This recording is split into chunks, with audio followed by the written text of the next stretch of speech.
Uma boa tarde para todos vocês, amados espectadores do YouTube, Rede Mundial de Computadores, internet.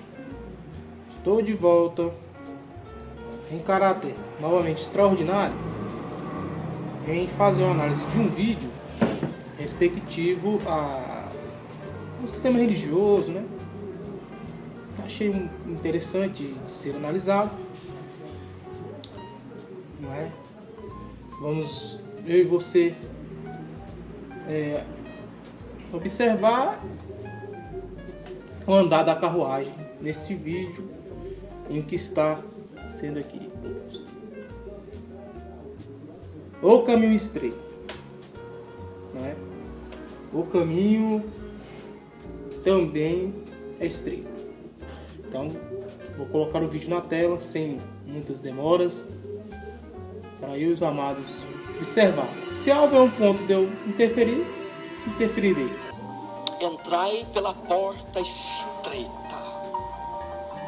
Primeira coisa que nós precisamos aprender: muitas pessoas se fiam apenas em uma parte da verdade.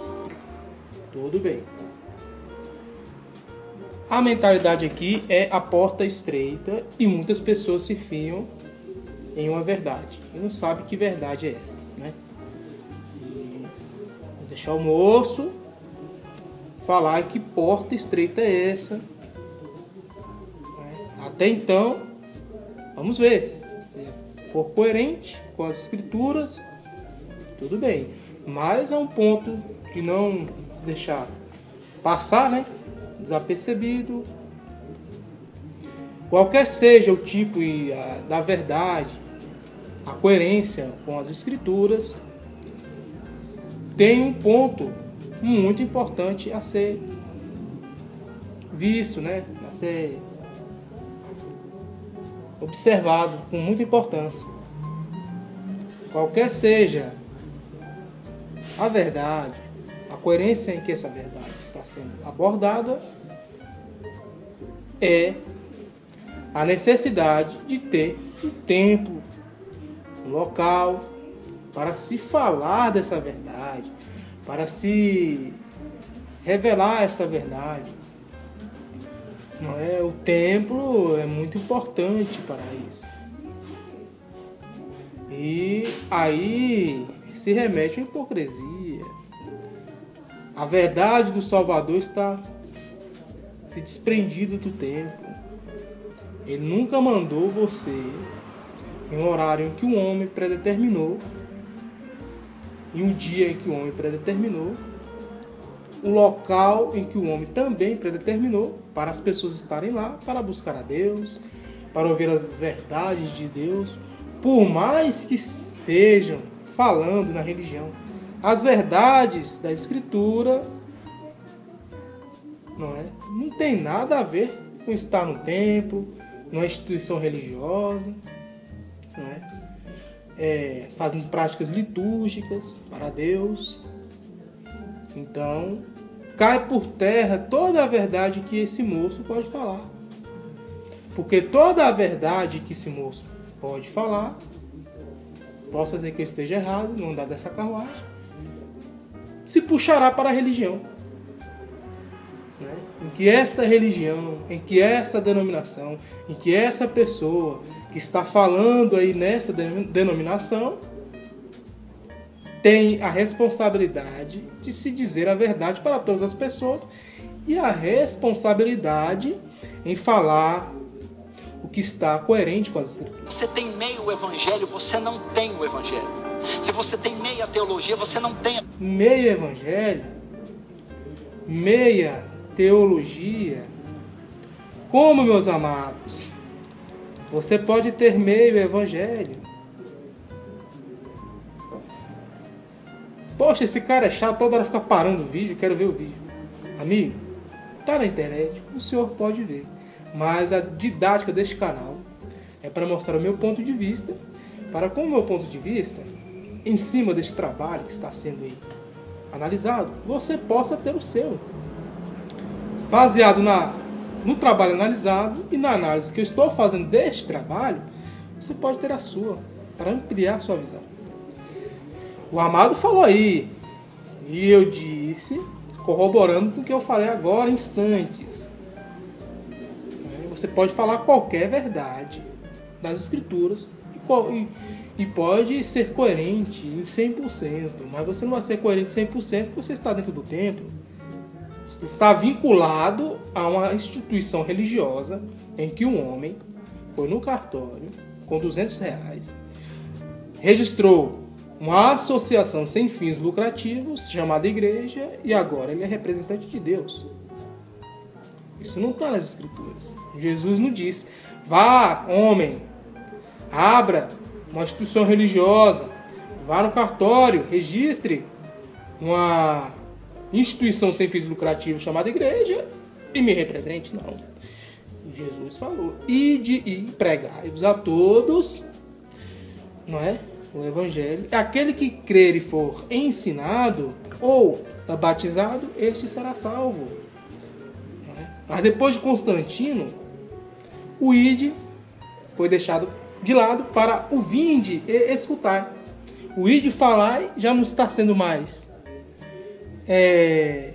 propagado e praticado. Está sendo propagado e praticado o vinde e escutar, em que um cidadão esperto, mais inteligente que os outros, teve essa atitude de abrir a igreja e representar a Deus. Então ele está apto a falar das coisas de Deus para as outras pessoas. Então aí esse cidadão já está praticando o meio evangélico. Mas só que o meio evangélico que esse cidadão vai explicar, não vai explicar o que eu estou falando. Possa ser que sim, ou possa ser que não. Mas o que eu estou observando é que fala assim, algo relacionado à igreja. Que vocês têm que estar mais firme dentro da igreja. Vocês não têm que estar 1 ou 2 vezes por semana aqui na igreja. Vocês têm que estar a semana toda. Um dia que o pastor falar para você vir à igreja, você tem que vir. Você não tem que chegar atrasado. Você tem que estar em dias com as suas práticas litúrgicas referente ao templo. É o que eu estou observando aqui. Queira eu que esteja errado. Né? Mas o ponto inicial que eu apontei aqui, com certeza, eu não estou. Para não ter conclusões precipitadas. Esquecemos. A primeira verdade que ele ensina é da porta. Existe uma porta estreita. A porta que leva alguém à salvação. Ele está dizendo aqui do caminho da salvação. Porta estreita que leva à salvação. Não é? A porta estreita que está em oculto. A porta estreita que está em oculto. E o caminho é o Messias. Este é o caminho. Né? E a porta larga, ele vai ter que falar que porta larga é essa. E a porta larga é o templo, meu amado. Quantas e quantas portas largas. E espiritualmente falando, não indo pelo campo físico, indo pelo campo físico para depois entrar no campo espiritual. Abre-se muitas igrejas, muitas denominações religiosas, muitas opções, né, de credos religiosos, muitas opções de denominações para você. Todos os gostos de fé e de doutrinas referente às pessoas se adaptam mais ainda ao povo. A igreja se adapta ainda mais à realidade, ao modismo, para se angariar membros em suas respectivas denominações. Juntando todas essas denominações, que só no Brasil são mais de 40 mil denominações, só no Brasil, e fora as que estão no mundo, junte todas essas portas, meu amado. Põe essa, agora espiritualmente falando, ponha cada uma dessas portas, cada denominação, a porta de cada denominação, uma do lado da outra. E vai ver quão larga é essa porta, que é a porta do cristianismo protestante, do sistema religioso protestante. Essa não é uma porta infinitamente larga ou não é uma porta infinitamente larga? E cadê a porta estreita, meu amado? É o cristianismo protestante? O cristianismo protestante é a porta estreita?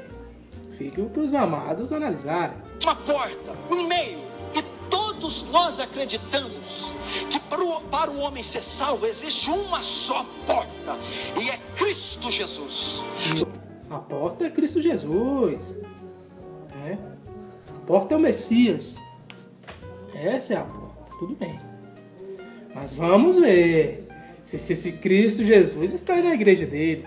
Se esse Cristo Jesus, esse Messias, está aí preso a um dia que este homem, ou o líder desta denominação, determinar em que Cristo Jesus esteja lá para todos buscar, mano. Então aí o meio evangelho que ele falou está sendo aí exposto. Este meio evangelho que ele falou está sendo praticado. Por mim ou por quem está sendo praticado este meio evangelho? Não é? Se remete à hipocrisia. Então, que esses homens, não esse moço, não conheço ele, mas a ideia do sistema religioso é hipocrisia. Falam, mas não fazem. Jesus. Atos 4:12, em nenhum outro a salvação debaixo da terra, a qual devemos Jesus. Só um mediador entre Deus e os homens, Cristo Jesus. Atos 4:12, em nenhum outro a salvação debaixo da terra, a qual devemos ser salvos, o que é Cristo Jesus. Então exclui todos os deuses e santos e todo o paganismo. Santos e todo o paganismo e todo qualquer líder religioso e que se põe mediador entre Deus e o homem, não é? Referente às coisas do Pai.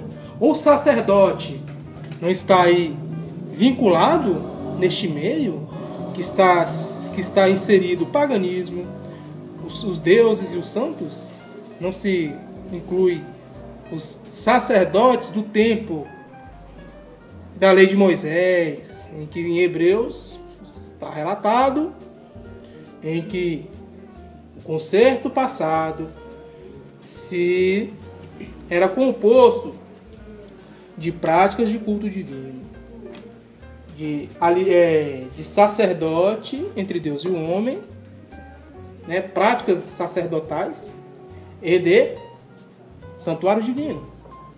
A pergunta é, meus amados, aí não é um templo? Não é um santuário divino, não?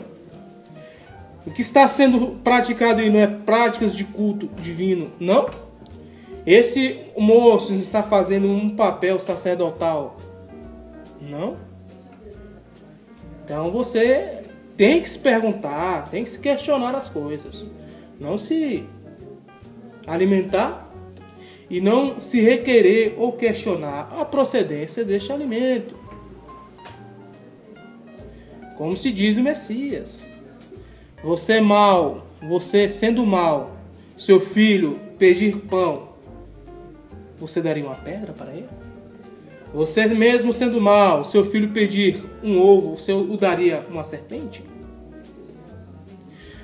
Então, meu amado, por mais ruim que você seja, por mais idiota que você seja, você vai, meu amado, saber a procedência do alimento que a pessoa vai colocar para você se alimentar.